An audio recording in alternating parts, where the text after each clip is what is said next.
இன்னும் சில நாட்கள் இங்கு கல்கத்தாவில் தங்கியிருந்து இவர்களின் பிரச்சனைகளை தீர்த்துவிட்டு ஒரேயடியாக விடைபெற்று புறப்பட என்னை ஆசீர்வதியுங்கள் என்று எழுதினார் சுவாமிஜி. தமது நீண்ட நாள் பயணத்தை பற்றி சுவாமிஜி சகோதர துறவிகளிடம் கூறினார். அவர்கள் முதலில் சம்மதிக்கவில்லை. யாராவது ஒரு சகோதர துறவியை உடன் அழைத்து செல்ல வேண்டும் என்று வற்புறுத்தினர். ஆனால் அத்தகைய வாழ்க்கை தனிமை வாழ்க்கை ஆகாது என்று கூறினார் சுவாமிஜி. கடைசியில் அவர்களை தமது கருத்திற்கு இசைய வைத்தார். சில நாட்கள் மடத்தில் தங்கிவிட்டு 1889 டிசம்பரில் மடத்திலிருந்து புறப்பட்டார். சுவாமிஜியிடம் இருந்ததெல்லாம் ஒரு கைத்தடி, ஒரு கமண்டலம், கீதை பிரதி 1, தி இமிட்டேஷன் ஆஃப் கிரைஸ்ட் பிரதி 1, இவ்வளவுதான். தனக்கென்று அவர் நிலையான பெயர் எதையும் வைத்து கொள்ளவில்லை. யாரும் அடையாளம் கண்டுகொள்ளாமல் இருப்பதற்காக பல்வேறு பெயர்களில் அவர் தம்மை அழைத்து கொண்டார். தமக்கு ஆங்கிலம் தெரியுமென்றோ தமது பல துறை அறிவை வெளிப்படுத்துவதையோ இயன்றவரை தவிர்த்து விட்டார். பல நேரங்களில் தாம் உணவை நாடி செல்வதை விட்டுவிட்டு தம்மை நாடி வருகின்ற உணவை மட்டும் ஏற்றுக்கொண்டார். இதனால் சில வேளைகளில் 5 நாட்கள் கூட தொடர்ச்சியாக உணவின்றி இருக்க நேர்ந்ததாக சுவாமிஜி குறிப்பிட்டதுண்டு. காடு, மலை, சத்திரம், சாவடி என்று எங்கு இடம் கிடைத்ததோ அங்கே தங்கினார். பணத்தை தொடுவதில்லை என்ற சங்கல்பத்தையும் வைத்து கொண்டார். எனவே பெரும்பாலான இடங்களை நடந்தே அவர் கடக்க வேண்டியிருந்தது. யாராவது மிகவும் வற்புறுத்தினால் ரயில் டிக்கெட் மட்டும் பெற்றுக்கொண்டார். ஒரு துறவி எப்படி வாழ வேண்டும் என்று சாஸ்திரங்கள் கூறுகின்றனவோ அப்படி தமது வாழ்க்கையை அமைத்து கொண்டார் அந்த துறவியர் வேந்தன். காசிக்கு வருமாறு பிரமததாஸ் அடிக்கடி சுவாமிஜிக்கு கடிதம் எழுதியிருந்தார். அவரிடம் சென்று தங்கலாம். சாஸ்திரங்களில் தமது பல சந்தேகங்களுக்கு அவரிடமிருந்து நேரடியாக தெளிவு பெறலாம் என்று எண்ணிய சுவாமிஜி காசிக்கு செல்லும் எண்ணத்துடன் புறப்பட்டார். வைத்தியநாதத்தை அடைந்தபோது சுவாமி யோகானந்தர் அலகாபாத்தில் அம்மை நோயுற்றிருப்பதாக அவருக்கு தகவல் கிடைத்தது. உடனே அலகாபாத்திற்கு விரைந்தார். ஆனால் அங்கு ஏற்கனவே ஓரிரு சகோதர துறவிகள் அவருக்கு சேவை செய்தனர். சுவாமிஜியும் அவர்களுடன் கலந்து கொண்டார். யோகானந்தரின் நோய் தணிந்தது. இதற்குள் சுவாமிஜியை பற்றி பலர் அறிந்து கொண்டனர். தினமும் மாலையில் அவரிடம் வந்து கூடினர். சுவாமிஜியின் உரையும் பாடல்களும் தினமும் நடைபெற்றன. இந்த நாட்களில்தான் அவர் பவஹரி பாபா என்ற ஒரு மகானை பற்றி கேள்விப்பட்டார். அவரை காண முடிவு செய்து காஜிப்பூர் சென்றார். காஜிப்பூரின் ஒரு குகையில் தனிமையில் வாழ்ந்த யோகி பவஹரி பாபா. நாட்கணக்கில் மாதக்கணக்கில் தியானத்தில் ஆழ்ந்திருக்க வல்லவர் அவர். இளம் வயதிலிருந்தே உணவை குறைக்க தொடங்கியவர் கடைசியில் ஒரு நாள் ஒரு கைப்பிடி வேப்பிலை அல்லது சில மிளகுகள் மட்டுமே உண்டு வாழ்ந்து வந்தார். குகைக்குள்ளேயே நாட்கணக்கிலும் மாதக்கணக்கிலும் தியானத்தில் ஆழ்ந்திருப்பார். அந்த வேளையில் அவர் எதை உண்டு வாழ்ந்தார் என்பது யாருக்கும் தெரியாது. எனவே அவரை பவஹரி பாபா, காற்றை உணவாக கொள்கின்ற முனிவர் என்று மக்கள் அழைத்தனர். தியானத்தில் ஆழ்ந்திருக்காத நாட்களில் குகைக்கு மேலே இருந்த அறையில் இருப்பார். தம்மை காண வருபவர்களை உபசரிப்பார். ஸ்ரீராமரின் சிலையை வைத்து பூஜைகள் செய்வார், ஹோமங்கள் செய்வார். ஸ்ரீராமகிருஷ்ணரை பற்றி ஏற்கனவே கேள்விப்பட்டு அவரது புகைப்படத்தை வைத்து அவருக்கும் பூஜைகள் செய்து வந்தார். சற்று பருத்து உயர்ந்தது பாபாவின் தோற்றம். அவருக்கு ஒரு கண் தான் பார்வை உடையதாக இருந்தது. தாம் கேட்டவற்றுள் மிக மிக இனிமையானது அவரது குரலே என்று சுவாமிஜி எழுதியுள்ளார். தமது வாழ்வில் கடைசி 10 வருடங்கள் யார் பார்வையிலும் படாமல் வாழ்ந்தார் அவர். யோக விஞ்ஞானத்திற்கு ஓர் எடுத்துக்காட்டாகவும் தூய்மை, பணிவு, அன்பு என்பவற்றை ஒரு வாழும் உதாரணமாகவும் அமைதியாகவும் சென்றது அவரது வாழ்க்கை. தாம் நேசித்த, சேவைகள் செய்த மிக உயர்ந்த மகான்களுள் பவஹரி பாபா ஒருவர் என்று சுவாமிஜி கூறியுள்ளார். சுவாமிஜி பாபாவால் மிகவும் கவரப்பட்டார். பாபாவும் சுவாமிஜியை மிகவும் நேசித்தார். அவரை ஒருமுறை பார்த்துவிட்டு அங்கிருந்து புறப்பட்டு விட வேண்டும் என்றுதான் எண்ணியிருந்தார் சுவாமிஜி. ஆனால் பாபாவின் அன்பும் பணிவான வேண்டுகோளும் அவரது முடிவை மாற்றிக்கொள்ளுமாறு செய்தன. தினமும் பாபாவிடம் சென்று பகல் வேளையை செலவிட்டார் சுவாமிஜி. வாழ்நாள் முழுவதும் நான் கற்கிறேன் என்று ஸ்ரீராமகிருஷ்ணர் கூறுவதுண்டு. அந்த விஷயத்திலும் சுவாமிஜி அவரது உண்மையான சீடராக இருந்தார்.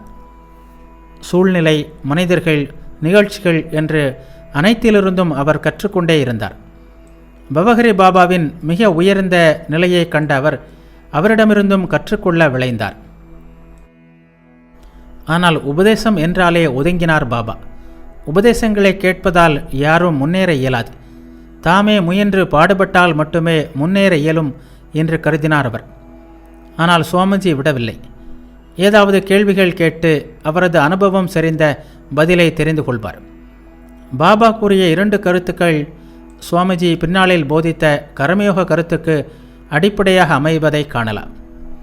சுவாமிஜி கேட்டார், ஹோமம், பூஜை போன்றவை ஆரம்ப நிலை சாதகர்களுக்கு உரியவை. நீங்கள் ஏன் அவற்றை செய்ய வேண்டும்?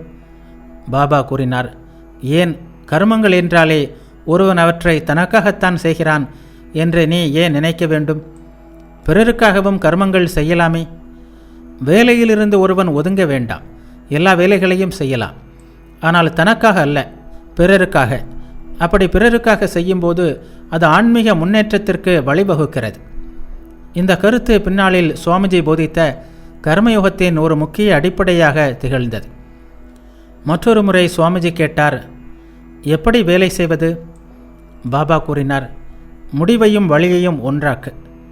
இதனை விளக்கும்போது தமது கர்மயோக சொற்பொழிவுகளில் சுவாமிஜி இவ்வாறு குறிப்பிட்டார். பவஹரி பாபா ஒருமுறை கர்மத்தின் இரகசியத்தை என்னிடம் இவ்வாறு கூறினார், முடிவையும் வழியையும் ஒன்றாக்கு. நீங்கள் எந்த வேலையை செய்தாலும் அந்த வேலைக்கு அப்பால் உள்ள எதை பற்றியும் சிந்திக்காதீர்கள். அந்த வேலையை ஒரு வழிபாடாக, மிக உயர்ந்த வழிபாடாக அந்த நேரத்திற்கு உங்கள் வாழ்க்கை முழுவதையும் அதில் செலுத்தி செய்யுங்கள். பாபா ஒரு ஹடயோகி. உடம்பை நல்ல ஆரோக்கிய நிலையில் வைப்பதற்கான பயிற்சிகளை கற்றுத்தருகிறது ஹடயோகம். பாபாவிடமிருந்து ஹடயோகம் கற்றுக்கொள்ள விளைந்தார் சுவாமிஜி. அதற்கான ஒரு நாளையும் நிச்சயித்து கொண்டார். அதை பற்றி நினைத்தவாறே கட்டிலில் படுத்திருந்தார். அப்போது திடீரென்று ஸ்ரீராமகிருஷ்ணர் அவர் முன் தோன்றினார். ஏதோ கவலையில் ஆழ்ந்தவர் போல் சுவாமிஜிக்கு வலப்புறமாக நின்றபடி அவரையே கூர்ந்து பார்த்தார். 2-3 மணி நேரம் கழிந்தது. தம்மை முழுமையாக ஸ்ரீராமகிருஷ்ணரிடம் அர்ப்பித்திருந்த தாம் இப்போது வேறொரு குருவை ஏற்றுக்கொள்ள எண்ணியது தவறோ என்று சுவாமிஜிக்கு தோன்றியது. ஒருவிதமான குற்ற உணர்வுடன் அவரும் ஸ்ரீராமகிருஷ்ணரை பார்த்தபடியே படுத்திருந்தார். திடீரென்று ஸ்ரீராமகிருஷ்ணர் மறைந்து விட்டார். ஹடயோகம் கற்றுக்கொள்ளும் எண்ணத்தை சுவாமிஜி தற்காலிகமாக தள்ளி வைத்தார். இருப்பினும் ஹடயோகத்தின் மீது சுவாமிஜி கொண்ட ஆர்வம் தணியவில்லை. ஓரிரு நாட்களுக்கு பிறகு மீண்டும் ஆர்வம் எழுந்தது. உடனே ஸ்ரீராமகிருஷ்ணரின் காட்சியும் தோன்றியது. இவ்வாறு அவர் எண்ணிய போதெல்லாம் ஸ்ரீராமகிருஷ்ணரின் காட்சி பலமுறை தொடர்ந்தது. தாம் ஹடயோகம் கற்றுக்கொள்வதை ஸ்ரீராமகிருஷ்ணர் ஏற்றுக்கொள்ளவில்லை என்பதை சுவாமிஜி புரிந்து கொண்டார். ஆழ்ந்து சிந்தித்த சுவாமிஜிக்கு எல்லாம் புரிந்தது. ஸ்ரீராமகிருஷ்ணர் யுக புருஷர். இந்த யுகத்தில் ஆன்மீக வாழ்க்கைக்கு என்ன தேவையோ அவற்றின் ஒரு நிறைவாக வந்தவர். தமக்கு என்ன தேவை என்பது அவருக்கு தெரியும். அதனை அவர் தரவும் செய்துவிட்டார். எனவே இனி ஒருவரை நாடி புதிய எதையும் கற்றுக்கொள்ள வேண்டியதில்லை. இந்த உறுதி வந்ததும் சுவாமிஜியின் மன சஞ்சலம் அகன்றது. சுவாமிஜியின் ஆளுமையால் கவரப்பட்ட பலரும் தினமும் அவரிடம் வருவதும் அவரது பாடல்களையும் பேச்சையும் கேட்பதும் காஜிப்பூரில் வழக்கமாகியது. ஆனால் வருபவர்களின் மேலை நாட்டு மோகத்தை சுவாமிஜி கவனிக்க தவறவில்லை. அவர்களின் நடை, உடை, பாவனை எல்லாமே மேலை கலாச்சாரத்தின் பிரதிபலிப்புகளாக இருந்தன. மேலை நாட்டை காப்பியடிப்பதுதான் முன்னேற்றம் என்று அவர்கள் கருதியது போல் தோன்றியது. அங்கிருந்து காசியில் பிரமததாசிற்கு எழுதிய கடிதத்தில் எத்தகைய உள்ளீடற்ற ஒரு நாகரிகத்தை வெள்ளையன் நம்மிடம் புகுத்தியிருக்கிறான், என்னவோர் உலகியல் மோகத்தை அவன் உண்டாக்கியிருக்கிறான். பலவீன இதயம் படைத்த இந்த நம் மக்களை விஸ்வநாதர் காப்பாராக என்று எழுதுகிறார் சுவாமிஜி. இந்த மக்களை மேலை மோகத்திலிருந்து விடுவிப்பது எப்படி என்று ஒரு நாள் அவர் தமது பேச்சில் தெளிவாக குறிப்பிட்டார். இந்தியாவில் சீர்திருத்தம் எந்த பாதையில் இருக்க வேண்டும் என்பதை அவரது பேச்சு மிக தெளிவாக சுட்டிக்காட்டியது. இருக்கின்ற அனைத்தையும் பலவந்தமாக தூக்கி எறிவதன் மூலமோ நமது கலாச்சாரத்தின் எல்லா அம்சங்களையும் பாரபட்சமின்றி குற்றம் சொல்வதன் மூலமோ அல்ல. நாம் சீர்திருத்தத்தை கொண்டு வரும் வழி அதுவல்ல. மாறாக எல்லையற்ற அன்பை விதைக்க வேண்டும், எல்லையற்ற பொறுமையை கைக்கொள்ள வேண்டும், கல்வியை பரப்ப வேண்டும், இது வளர்ச்சியை இயல்பாக விரைவுபடுத்தும். இந்த வளர்ச்சி வெளியிலிருந்து தூண்டப்பட்டதாக அல்லாமல் உள்ளிருந்தே உண்டாகின்ற வளர்ச்சியாக இருக்கும். நாம் அளிக்கின்ற கல்வியும் இந்து கண்ணோட்டத்தில் உள்ள கல்வியாக இருக்க வேண்டும். இந்து மதத்தின் பெருமைகளை எடுத்து கூற வேண்டும், மிகைப்படுத்துதல் கூடாது. இந்து மத லட்சியங்களை உணர்வு பூர்வமாக மக்கள் புரிந்து கொள்ள செய்ய வேண்டும். ஒரு விஷயத்தை நினைவில் கொள்ளுங்கள், இந்து மதம் ஒரு தவறு அல்ல. அதனுள் ஆழ்ந்து மூழ்குங்கள். அதன் பெருமையை நீங்கள் அளவிட முடியும். கண்களை மூடிக்கொண்டு மேலை நாட்டு கலாச்சாரம் மற்றும் பழக்க வழக்கங்களின் பகட்டிற்கு அடிமையாகாதீர்கள்.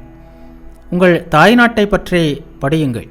உங்கள் இனம் மற்றும் அதன் ஜீவ ஆதாரத்தின் அடிப்படை நோக்கம் என்ன என்பதை கண்டுபிடியுங்கள். இந்தியாவின் லட்சியங்களும் காட்சிகளும் பெருமைக்குரியவை அல்ல என்று இன்று நாம் நினைக்கிறோம். ஆனால் சிந்திப்பது கண நேரமாக இருக்கலாம். இருப்பினும் நாம் அப்படி சிந்திக்கிறோம். அத்தகைய மனவசியத்திற்கு உள்ளாகிவிட்டோம். இத்தகைய சீர்கேட்டை விட கவலையூட்டுகின்ற நிலைமை நமது பாரத நாட்டின் வரலாற்றில் வந்திருக்கவே முடியாது. நமது நாட்டில் தலைவிரித்தாடுகின்ற உண்மையான வறுமை எது தெரியுமா? நமது நாகரிகத்தின் ஆன்மீக அளவுகோல்களை நாம் கண்டுகொள்ள தவறியதுதான். நம்மை நாம் உணரும்போது, கண்டுகொள்ளும்போது நமது பிரச்சனைகள் விலகிவிடும். சுவாமிஜியை காண வந்த கூட்டம் படிப்படியாக அதிகரித்தது. ரோஸ், பென்னிங்ஸ்டன் என்ற ஓரிரு ஆங்கிலேயர்களும் சுவாமிஜிக்கு அறிமுகமானார்கள். படை தளபதியான ரிவர்ட் கார்னக் என்பவரையும் சுவாமிஜி சந்தித்தார். அவருக்கு வேதாந்தத்தில் மிகுந்த நாட்டம் இருந்தது. ஆனால் தமது நாட்டையும் கலாச்சாரத்தையும் பற்றி அந்த மேலை நாட்டினர் அறிந்ததெல்லாம் கிறிஸ்தவ மிஷனரிகளின் மூலமாகத்தான். அவர்கள் உண்மையை திரித்தும் உண்மைக்கு புறம்பானதையுமே கூறி வந்தார்கள். மேலை நாட்டினர் இந்த கட்டுக்கதைகளைத்தான் இந்தியா என்று நம்பியிருந்தனர். இதனை புரிந்து கொண்டார் சுவாமிஜி. அதே வேளையில் அவர்களில் சிலருக்கு உண்மையாகவே இந்தியாவின் ஆன்மீக செல்வத்தை பெறுவதில் ஆர்வம் இருந்ததையும் அவர் கண்டார். இந்த நாட்களில்தான் பென்னிங்டன் தம்பதிகள் அவரிடம், சுவாமிஜி, நீங்கள் இங்கிலாந்திற்கு செல்ல வேண்டும், அங்கே உங்கள் கருத்துக்களை போதிக்க வேண்டும் என்று கேட்டுக்கொண்டார்கள். மேலை நாடுகளுக்கு சுவாமிஜி பெற்ற முதல் அழைப்பு இது. ஆனால் சுவாமிஜி இதையெல்லாம் சிந்திக்கும் நிலையில் அப்போது இல்லை. கடினமான தவ வாழ்வும் சாதனைகளுமே அவரது கண்களின் முன் நின்றன. மேலும் ஒரு மாதம் காஜிபூரிலேயே தங்கியிருந்தார் சுவாமிஜி.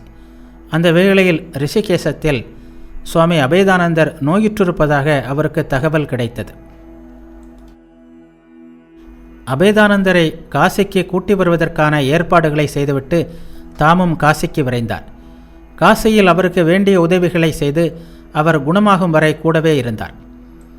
1890 ஏப்ரலில் பலராம் போஸ் காலமான செய்தி சுவாமிஜிக்கு கிடைத்தது. ஸ்ரீராமகிருஷ்ணரின் பக்தர்கள், சீடர்கள் அனைவருக்கும் மிக நெருங்கியவராக திகழ்ந்தவர் பலராம். பக்தர்களிடையே அவருக்கு ஒரு தனி இடத்தை அளித்திருந்தார் ஸ்ரீராமகிருஷ்ணர். அத்தகைய ஒருவர் காலமான செய்தி சுவாமிஜியை மிகவும் கலங்க செய்தது. இவ்வாறு சகோதர துறவியரிடம் சுவாமிஜி கொண்டிருந்த பாசம், பக்தர்களின் மறைவு குறித்து அவர் கொண்ட கலக்கம் அறிஞரான பிரமததாசை ஆச்சரியமுறை செய்தது. ஒரு துறவிக்கு இந்த பாசமும் பந்தமும் தகுமா என்று வியந்தார் அவர். நாங்கள் வரட்டு துறவிகள் அல்ல. ஒருவன் துறவியாகிவிட்டான் என்பதற்காக அவனுக்கு இதயமே இல்லாமல் போய்விட வேண்டுமா என்று அவருக்கு பதிலளித்தார் சுவாமிஜி. பலராமை இழந்து தவிக்கின்ற அவரது குடும்பத்தினருக்கு ஆறுதல் கூறுவதற்காக கல்கத்தா புறப்பட்டார் சுவாமிஜி. இந்த முறை அவர் மடத்தில் 3 மாதங்கள் தங்கினார். இந்த நாட்கள் மடத்தில் இருந்த துறவியருக்கு வரப்பிரசாதமாக திகழ்ந்தன. சுவாமிஜியின் பல துறை அறிவு எத்தனையோ வழிகளில் அங்கே வெளிப்பட்டது.